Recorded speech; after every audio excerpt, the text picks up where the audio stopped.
My fellow Americans. Oh, wait a minute, it's the wrong speech, I'm sorry. I want to welcome everyone to the 40th anniversary celebration of the PROSE Awards today. And as everyone is getting settled, invite you to do a couple things for us, one of which is, this is the one event that you will be attending probably at this conference where we would actually like you to get your cell phone out, your mobile phone, your iPhone, and tweet. And so we would like you all to let everyone who is home or at their office watching on our webcast at proseawards.com or later on YouTube, let everybody know how much fun you're having here. And next year they'll be here instead of watching it remotely. This is a different experience for us, and I think it's going to be really kind of neat. In a room like this, we're typically in a kind of a basement ballroom and much different effect. This room is one of the great rooms in Washington. I'm a native-born resident here, born in Washington, D.C., and I worked in that building next door for many, many years, and then I worked at CQ. That was Bloomberg BNA back in the day, and then CQ, we were about a block away, and we had many events in this room. It's also the site of many destination weddings in Washington, D.C.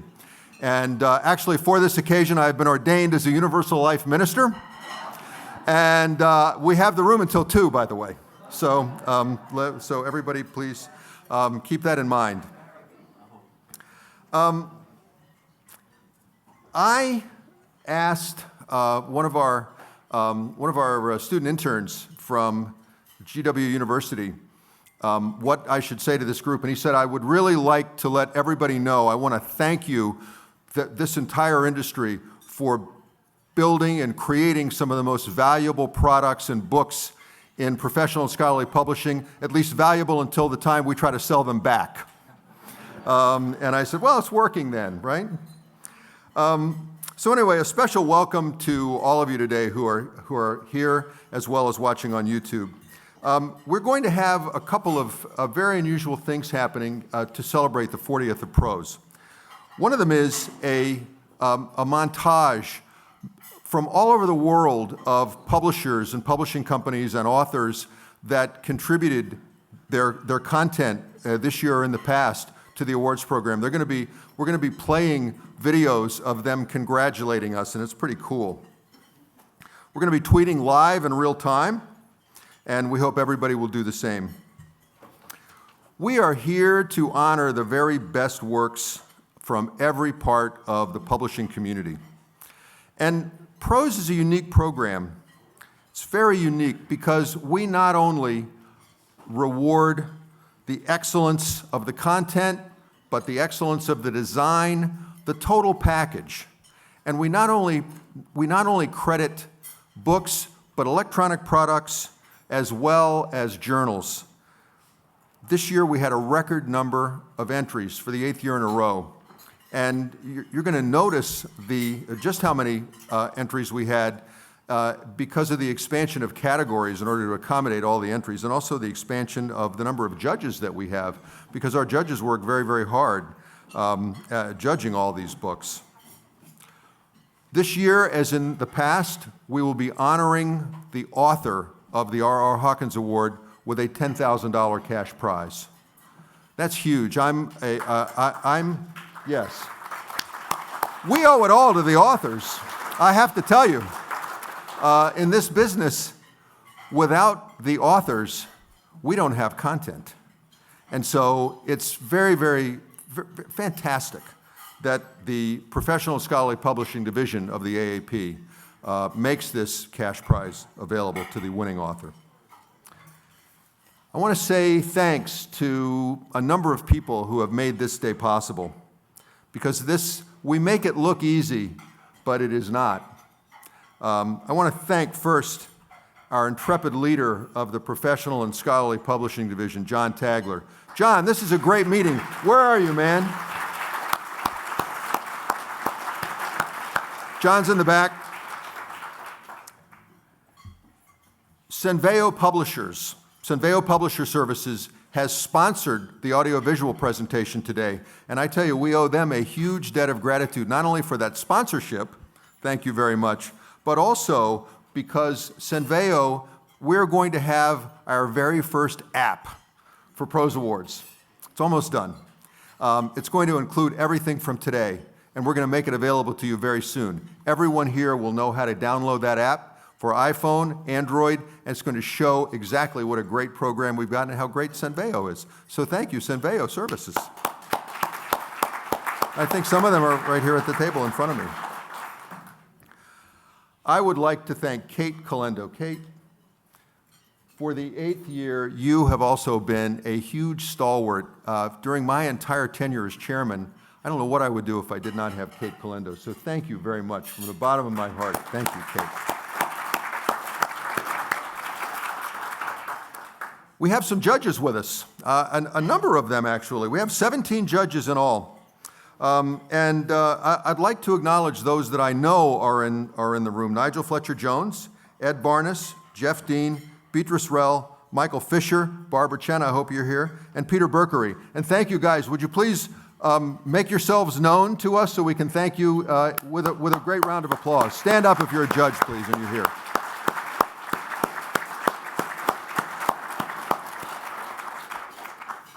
I want to tell you that, as in years past, all of the books that were donated, and I think that I think it's actually, believe it or not, it's 12,000 pounds of books that are delivered to us over the course of this program. So it's 6 tons of books.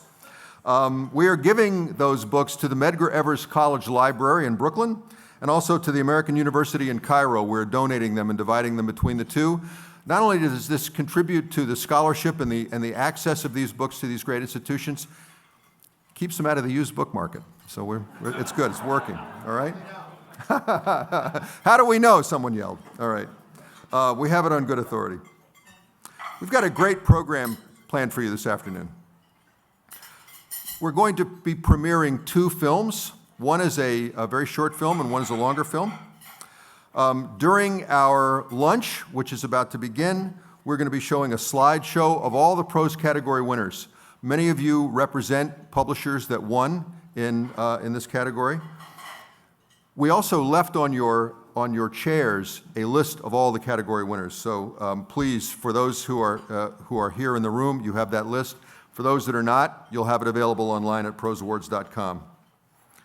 So we encourage you to sit back, enjoy your lunch, listen to some great music, the selfie videos, tweet away, and I'll see you in about 15 minutes back up here. Thank you very much. So welcome back, everybody. As you're finishing up, I'm delighted to welcome you back to the main event at today's PROSE Awards. The announcement of our 5 top winners in each category, and then the announcement of the R.R. Hawkins Award winner. I meant to thank the AAP meetings crew for one other thing when I came up before, for scheduling this meeting, managing to schedule it somehow between 2 snowstorms. Okay, we had last week.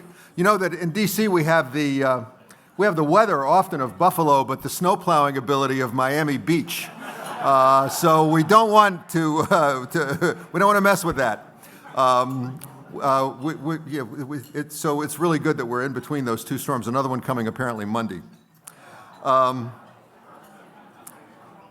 Let that sink in for a moment. I know you guys have been so busy in meetings, you haven't seen the weather forecast. So when I took over the PROSE Awards some years ago, one of the things that was very important to me was to learn more about R.R. Hawkins, to learn more generally about the legacy of these great awards.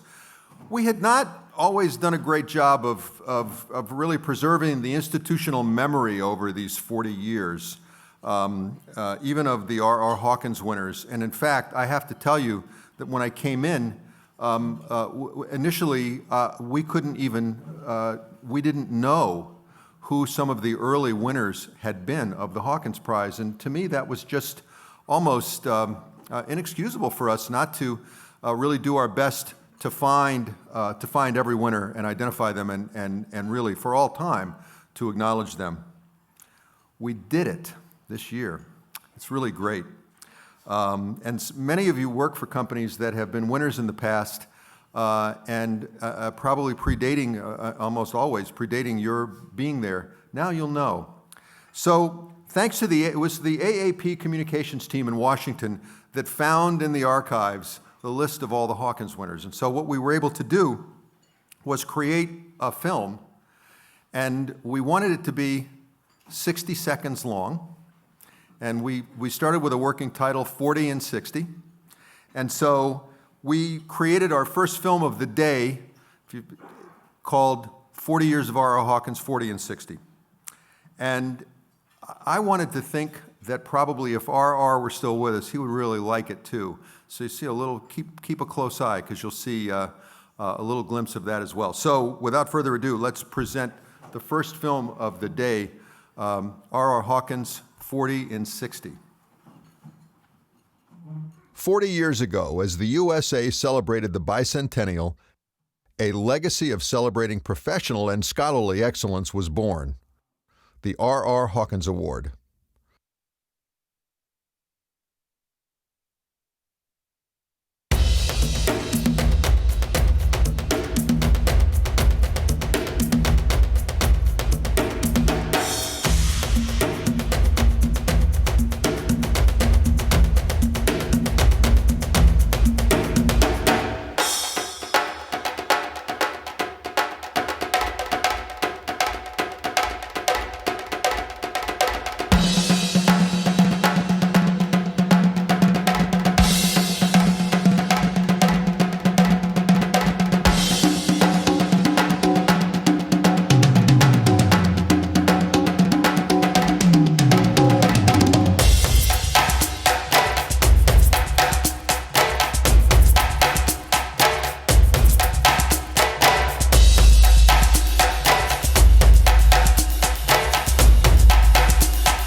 Throughout our shared history, the R.R. Hawkins Award recognizes the most outstanding publisher contributions to advancing scholarship and intellectual dialogue.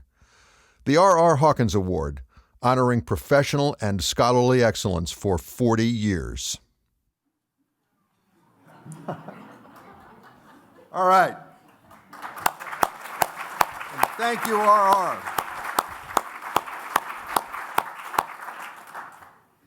So then we asked ourselves, what's the next 40 going to look like? What will the next 40 years look like?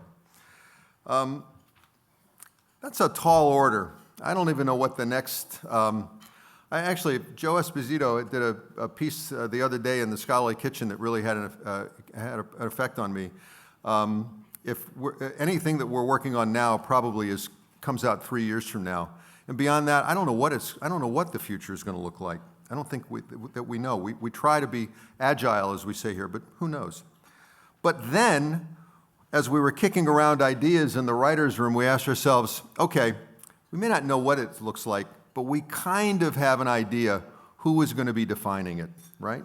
We kind of know who is going to be defining the future for us, and they're probably people that are not in this room, but they're in our industry, and we wanted to find them. So we interviewed more people for the film that you're about to see than we ever have in the history of PROSE. We shot 12 hours of video. Our cameraman and videographer, Max and James, in the back room today, were behind that camera for all 12 hours. And all I can tell you is if you shoot 12 hours, you watch about 5 times that amount to try to figure out what you're going to include. So we're not going to watch 12 hours, but can you give me 6 minutes? I need 6 minutes of your time for this film. We talked to some of the smartest, hippest, newest people in our industry, and we asked them to tell us how they use technology and what they think the future of this business will be. And then we also talked to some people that are very, very established in the industry and whose you've never seen before on a film here, but who can indicate the kind of tension that is going to happen as we work through the issue of and the questions of what will the future hold for us in professional scholarly publishing. So the people that we filmed are not probably in this room today, but they are going to be, and I can tell you that when they get here, it's going to be a whole lot different than it is right now. The film that you're about to see is called Agents of Change, and by the title you can understand, we think that we have some agents of change in this film. The film is by our excellent filmmaker, Mary Rose Sennick, and our videographer, James Noble.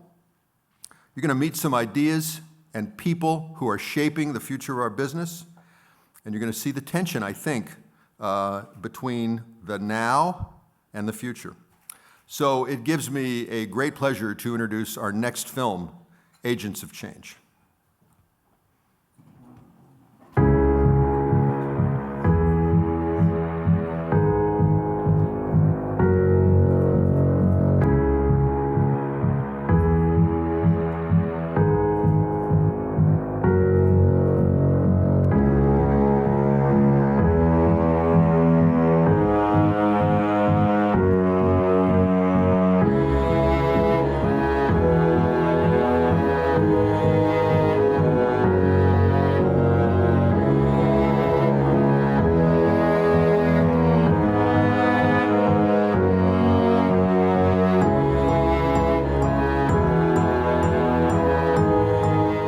It's a commonplace to say that technology is changing everything, right?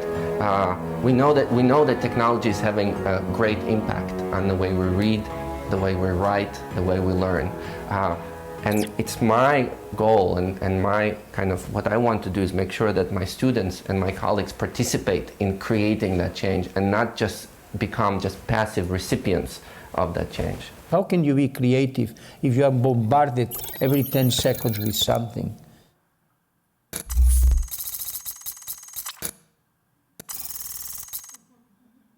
You know, you don't hear the noise, but if I leave this with the noise in, click, click, click, every 10 seconds there is a message. Is this a real world?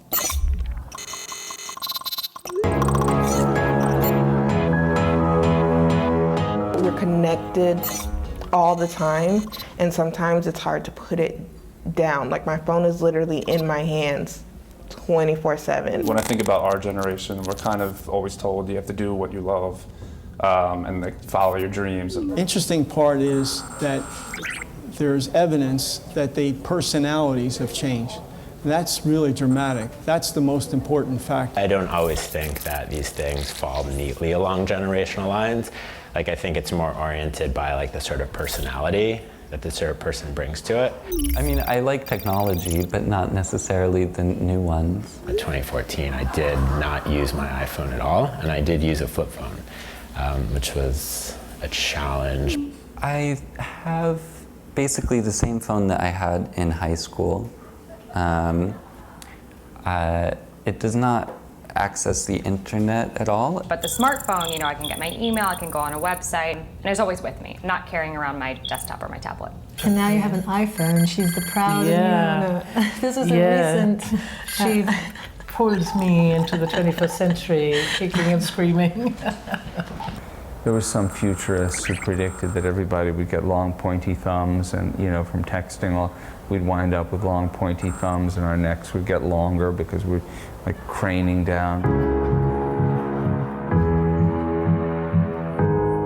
The question, what is next in technology that will be fantastic? I'm very worried about it. You know what we are doing? We are shutting off our brains. A lot of the news today and a lot of the content is fast.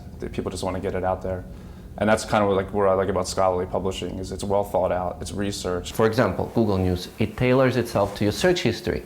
So if you're searching for academic things, it's going to give you more academic flavored news. If you are searching for more kind of popular culture, entertainment news, it's going to give you more of those, right? So as a literary scholar, it's important for me to to read not just the surface text that I see in front of me on the screen, but to kind of penetrate past the screen and to look at the algorithms that are dynamically creating this text in front of me. I think where Amazon is headed, possibly, is into absolute data-driven content creation, formulation, just like Netflix. Because they'll know exactly on who's reading what, on what device, when are they breaking off. Are a lot of people breaking off at the same point of a movie or a book? They can really learn about where those points are, and then they could go back and edit their pieces, whether it's a content piece, to say, look, we shouldn't write this way because everybody's getting bored at this point in the book, and then they leave. Because some great content is getting lost because of technology. And some technology doesn't capture the content in the most effective way. I mean, they're no longer really given the skills to read a book that's sort of quite complex and full of sort of some abstract theories. And then the shift to these sort of more bite-sized, condensed pieces that can be much more easily sort of Yeah, there's always this talk about, monographs become superfluous. On the other hand, if you want to get anywhere in academia, you still need to publish a monograph. We read less and less, and everything comes through images. And the question is, why can we take advantage? Let's technologically construct the image that summarizes, in the case of a journal, a whole article.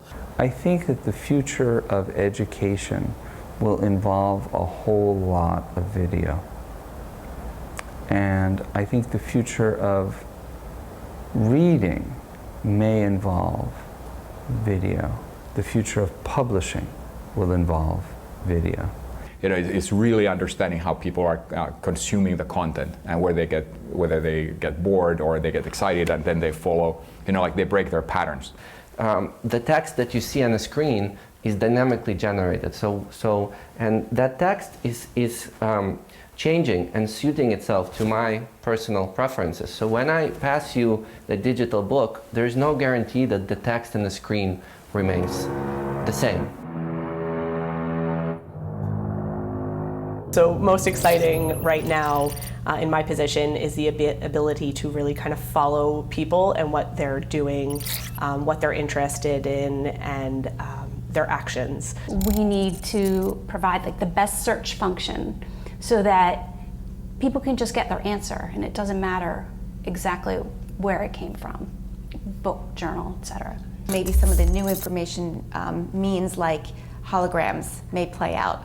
I think interactivity is the key. Even questions and answers and simulation. Simulation is amazing, and just how far that can go. So this is going to sound crazy, but it's a possibility of a direct brain-to-brain interface. But we cannot lose track of the interaction of human beings, not the human being with a machine. That's actually a question that I have myself. I wonder if it's ever going to get to the point where it's just like, okay, this is too much, we need to bring it back. But I don't know if it'll ever get, if it will ever get to that point. I think we're too deep in now.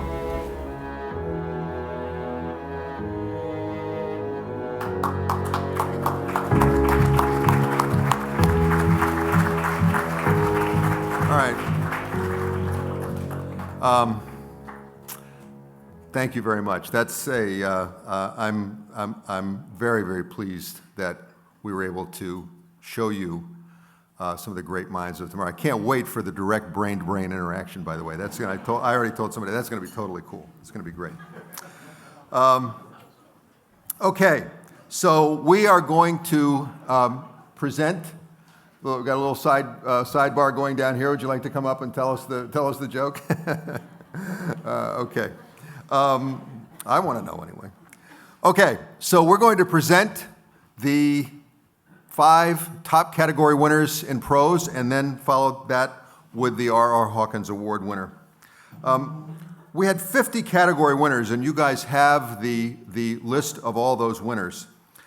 The 5 best of are in the following categories. They're in humanities, social sciences, physical sciences and math, biological and life sciences, and reference.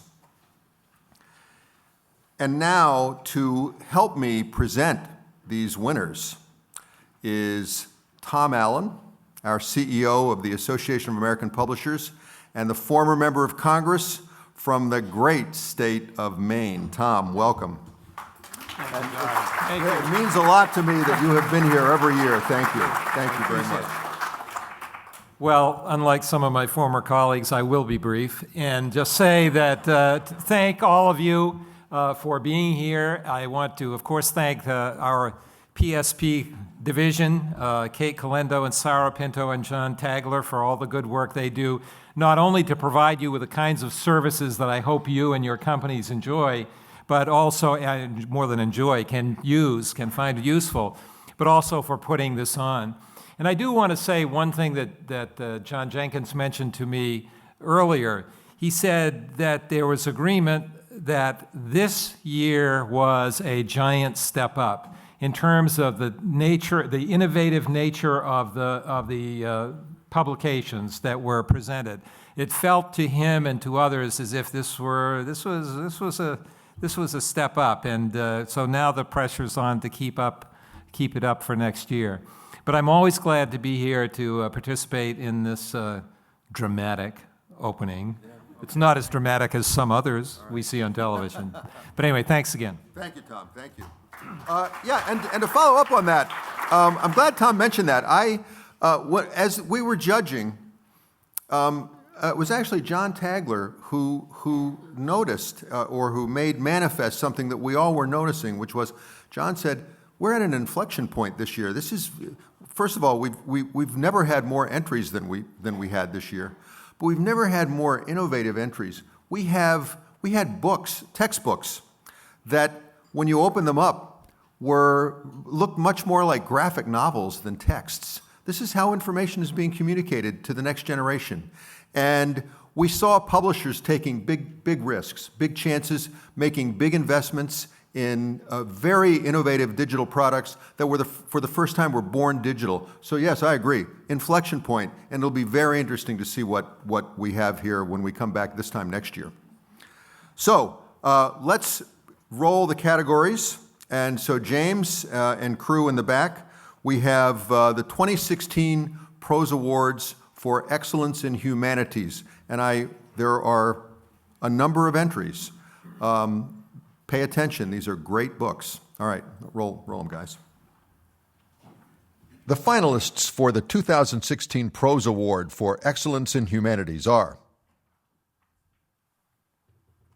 Cambridge University Press, The Roman Forum, A Reconstruction and Architectural Guide, by Gilbert J. Gorski and James E. Packer. Getty Publications, Power and Pathos, Bronze Sculpture of the Hellenistic World, edited by Jens Daner and Kenneth LaPatten. Cambridge University Press, Art and Risk in Ancient Yoruba, Ife History, Power, and Identity circa 1300, by Suzanne Preston Blyer. Yale University Press, Stalin, New Biography of a Dictator, by Oleg Klevniuk. Cambridge University Press, The Pantheon, From Antiquity to the Present, edited by Todd A. Martyr and Mark Wilson Jones. Princeton University Press, The Work of the Dead, A Cultural History of Mortal Remains, by Thomas Lacour. Bloomsbury, Computable Bodies, Instrumented Life, and the Human Somatic Niche, by Josh Burson. University of Toronto Press, The L. M. Montgomery Reader, Volumes 1 to 3, edited by Benjamin Lefebvre. Harvard University Press, Unflattening, by Nick Suzanis. Oxford University Press, Listening to War, Sound, Music, Trauma, and Survival in Wartime Iraq, by Martin J. Daughtry. Grove Atlantic, The Devil is Here in These Hills, by James Green. Princeton University Press, How Propaganda Works, by Jason Stanley. Cambridge University Press, The Art and Archaeology of Ancient Greece, by Judith M. Barringer. Princeton University Press, What's Divine About Divine Law? Early Perspectives, by Christine Hayes. Oxford University Press, Braddock's Defeat, The Battle of the Monongahela and the Road to Revolution, by David Preston. All right. Tom, you're going to do the honors.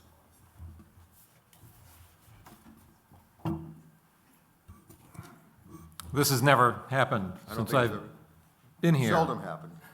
It's a tie.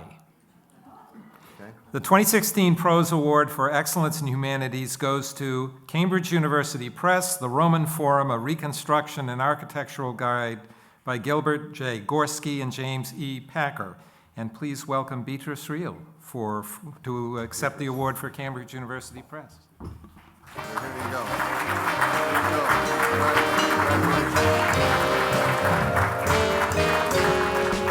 And we have another one, and I'll explain the tie in a minute.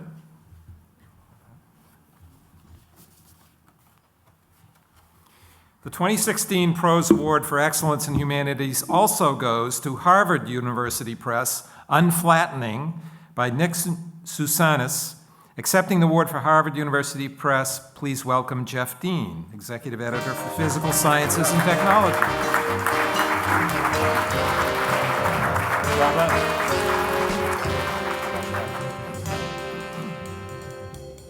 It's hard getting the judges to, once they're committed to their position, it's hard getting them off. And for this particular vote, we had an even number, and we could not get anyone to change his or her position. This tells you the independence.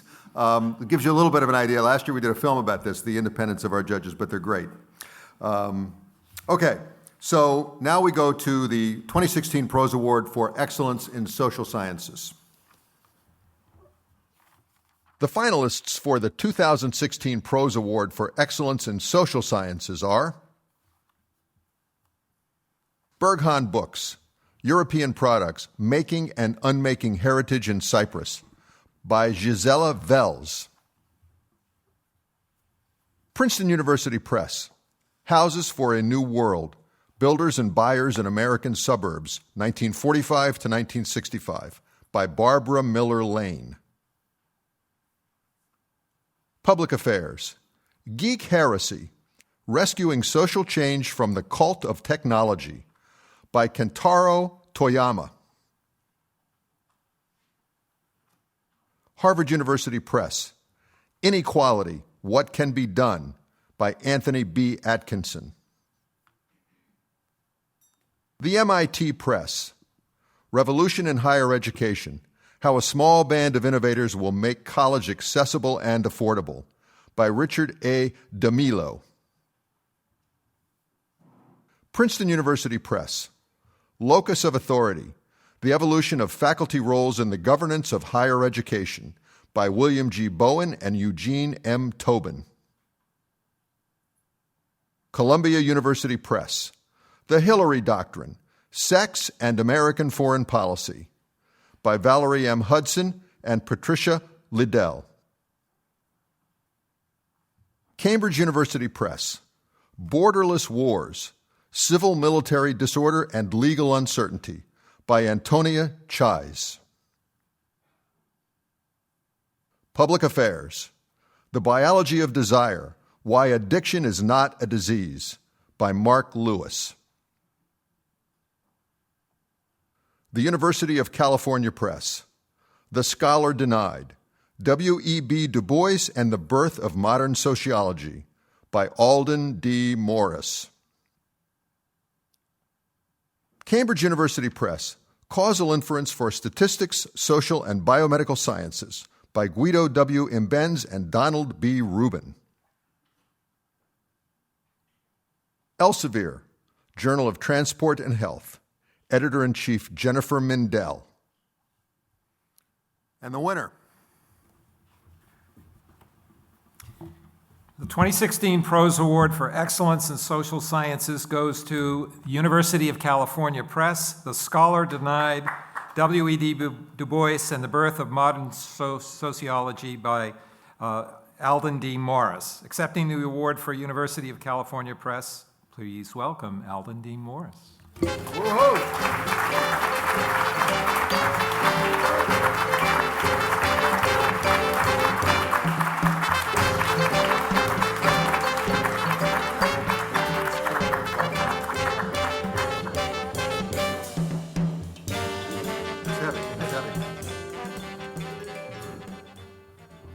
PROSE Award for Excellence in Physical Sciences and Mathematics for 2016.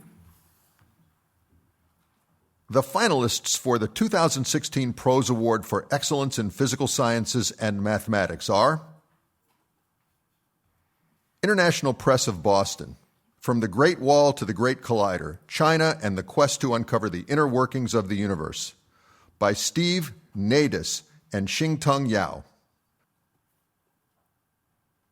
The MIT Press, Big Data, Little Data, No Data, Scholarship in the Networked World, by Christine L. Borgman. Cambridge University Press, The Singular Universe and the Reality of Time, by Roberto Mangiabiera Unger and Lee Smolin. Cambridge University Press, Discovering the Deep, a photographic atlas of the seafloor and ocean crust, by Jeffrey A. Carson, Deborah S. Kelly, Daniel J. Fornari, Michael R. Perfit, and Timothy M. Shank. Elsevier, The IGBT Device, Physics, Design, and Applications of the Insulated Gate Bipolar Transistor, by B. Jayant Baliga. Getty Publications, Environmental Management for Collections, Alternative Conservation Strategies for Hot and Humid Climates, by Shin Miyakawa, Vincent L. Beltran, and Michael C. Henry. Oxford University Press, American Geography and Geographers, Toward Geographical Science, by Jeffrey J. Martin. Princeton University Press, Mathematics Without Apologies, Portrait of a Problematic Vocation, by Michael Harris. Princeton University Press, How to Clone a Mammoth, The Science of De-Extinction, by Beth Shapiro. Princeton University Press, The Collected Papers of Albert Einstein, Digital Edition, editor Diana Kormos Buchwald. McGraw-Hill Education, Nanoelectronic Mixed Signal System Design, by Sarayu Mohanty. Elsevier, Software X, editors Kate Kihei, Frank Sainstra, and David Wallum. And the winner. The 2016 PROSE Award for Excellence in Physical Sciences and Mathematics goes to Princeton University Press, The Collected Papers of Albert Einstein, Digital Edition, editor Diana Kormos Buchwald. Accepting the award for Princeton University Press, please welcome Al Bertrand. All right.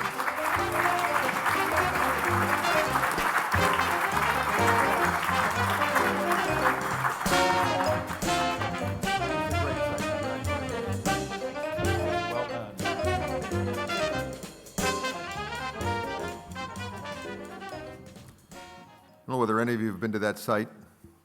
It's worth a trip and a hard look. It's really amazing. The 2016 PROSE Award for Excellence in Biological and Life Sciences. The finalists for the 2016 PROSE Award for Excellence in Biological and Life Sciences are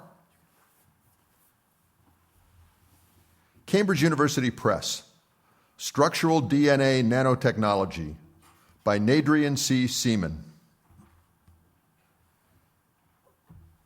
The MIT Press, Principles of Neural Design, by Peter Sterling and Simon Laughlin. Team of Publishers, Differential Diagnosis in Musculoskeletal MRI, by Gary M. Hollenberg, Eric P. Weinberg, and Stephen P. Myers. Oncology Nursing Society, Meeting the Need for Psychosocial Care in Young Adults with Cancer by Ann Katz. Elsevier Academic Press, Diseases of the Nervous System by Harold Sontheimer. Princeton University Press, Warbler Guide App by Tom Stevenson, Scott Whittle, and Stephen Travis Pope. Elsevier, Sleep Health, Editor-in-Chief Lauren Hale. And the winner, Tom. The winner, the 2016 PROSE Award for Excellence in Biological and Life Sciences goes to the MIT Press, Principles of Neural Design by Peter Sterling and Simon Laughlin. Accepting the award for the MIT Press, please welcome Amy Brand, Director of MIT Press.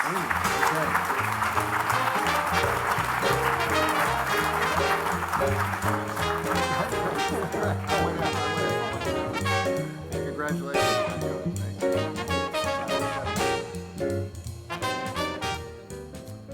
Our fifth category, the 2016 PROSE Award for Excellence in Reference Works. The finalists for the 2016 PROSE Award for Excellence in Reference Works are Elsevier, International Encyclopedia of the Social and Behavioral Sciences, edited by James D. Wright. Elsevier, Treatise on Geophysics, Editor-in-Chief Gerald Schubert. Wiley-Blackwell, A Companion to Ancient Egyptian Art, edited by Melinda K. Hartwig. University of California Press, The Biology and Ecology of Giant Kelp Forests, by David R. Scheel and Michael S. Foster. And the winner.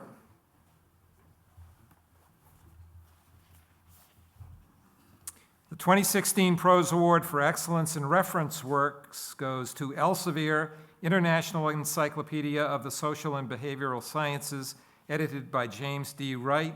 Accepting the award for Elsevier, please welcome Ann Gabriel, VP for Academic and Research Relations. Congratulations.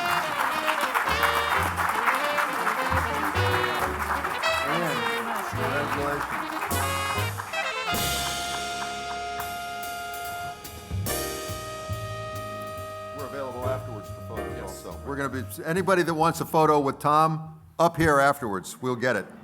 We've got a great photographer, James Kim, here.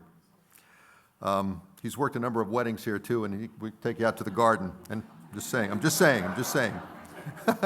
James told me, right? I'm right. Okay, now, so congratulations to all winners. So if you're in the PROSE judging room at this point, what we have is five Uber category winners, and we vote as a group of judges on which of these will win the R.R. Hawkins Award. Hawkins was the chief of the science branch of the New York Public Library. He was there for many years, kind of an unsung hero, and sort of probably his memory for a while lost even at the library.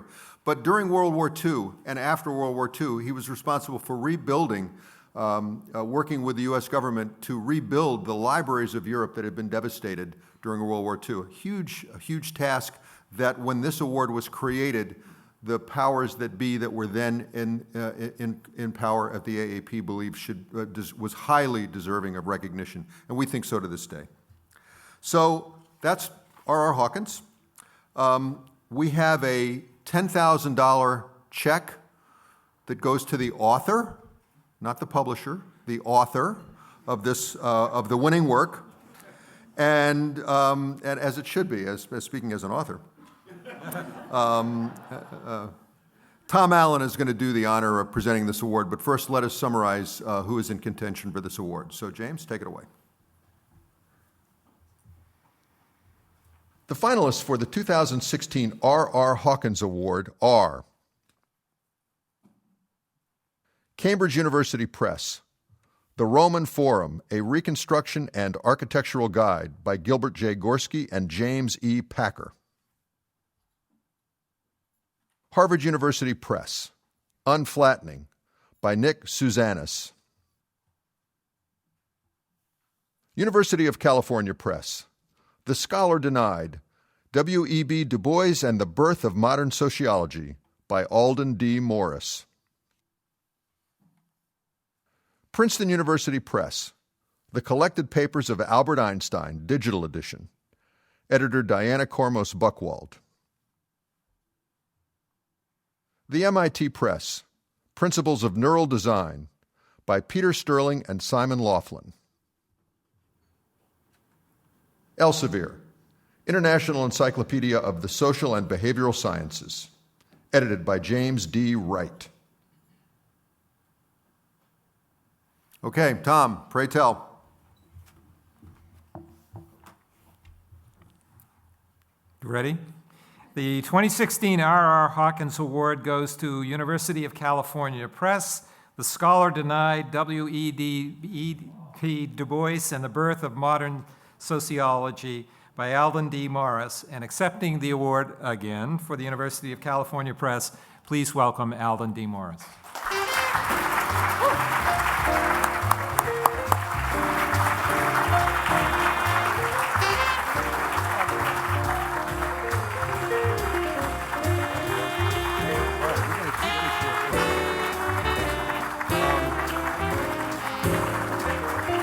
I think Alden may have a few words to say to us. Am I right? You're right. All right, we're going to leave you on stage here. All right, well, thank you very much. So, good afternoon.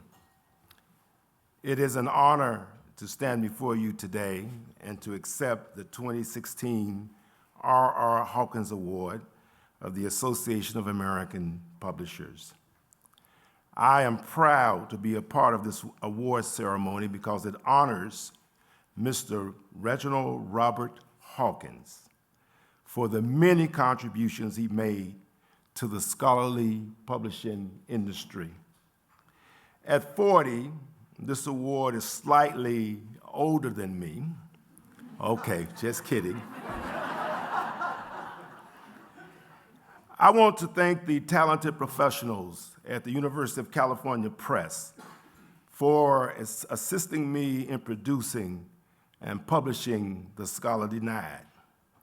I thank Kim Robinson over here, the editorial executive of the press, who is here today for supporting The Scholar Denied from its very inception. My editor, Naomi Snyder, was instrumental in the production of my book. She always encouraged me to seek clarity in my writing and to make sure that the scholarly denied never swerved from articulating the big picture. So I really thank you, Naomi. I think my many colleagues, especially my colleagues in the Department of Sociology and African American Studies at Northwestern University, but also certain professors who really worked hard to make The Scholar Denied a better book. Those professors are Mary Patillo, Walter Allen, Cheryl Johnson Odom, and Charles Kamick.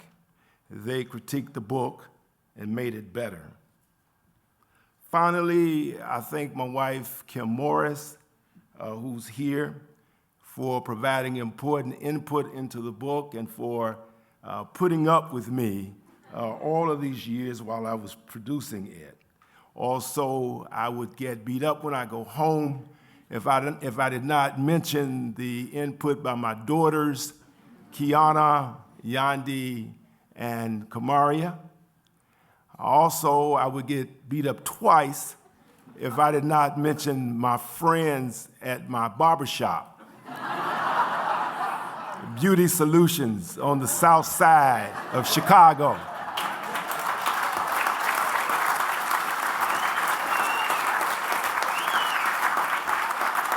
I'm convinced that scholarly work grows directly out of the biography of its author. The Scholar Denied is a product of my childhood.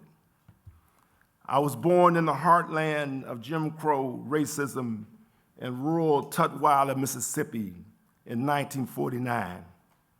As a boy, I experienced and witnessed Black life in the Deep South in the 1950s, where I drank from the colored water fountains and received ice cream through the small shutter in back of the segregated Dairy Queen. I attended the ill-equipped colored school, where during fall terms my classmates who had not yet reached puberty disappeared for several months to pick cotton just so that their families could survive.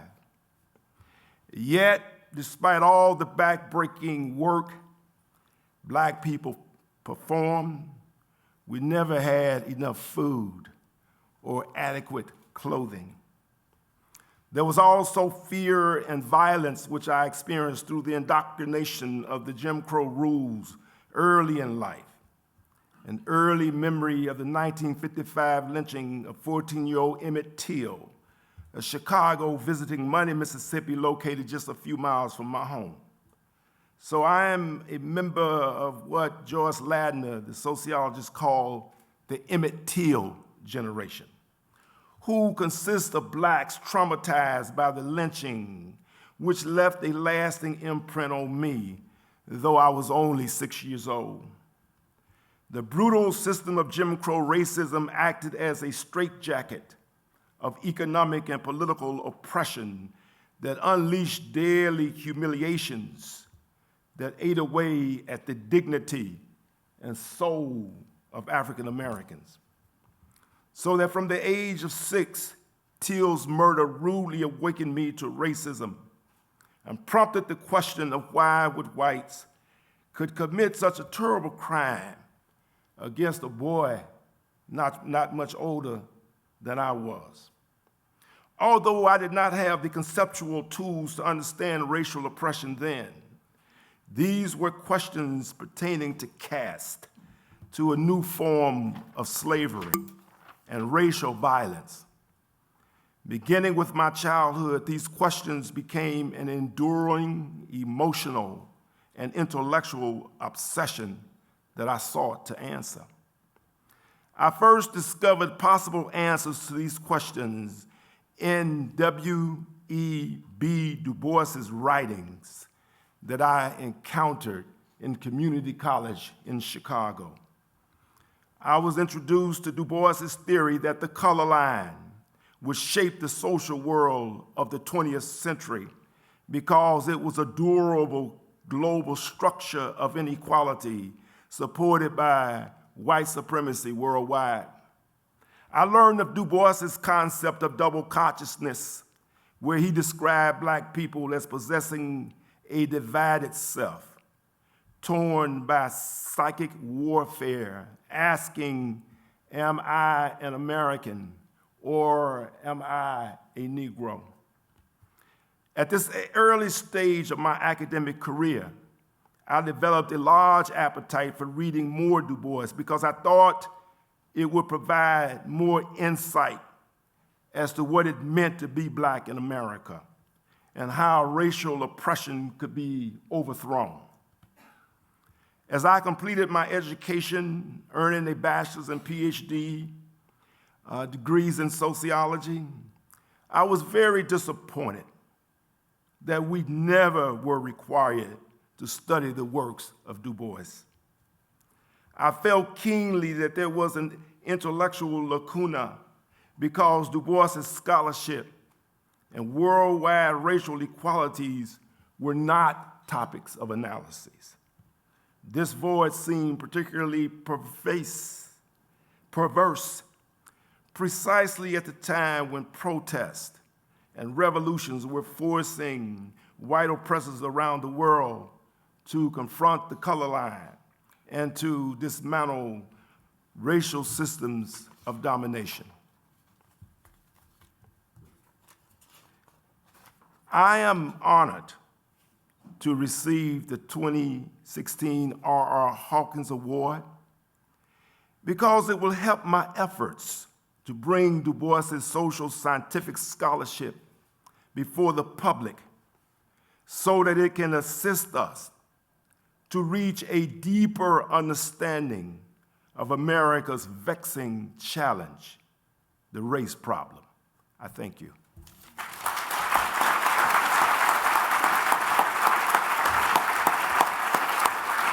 Well said. Thank you. Well said. Thank you. Thank you.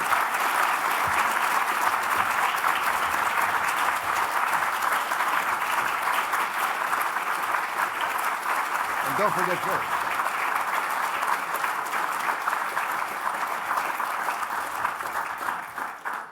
Wow, well said. And Alden, you are going to sell some books, man. You are going to sell some books. Yes.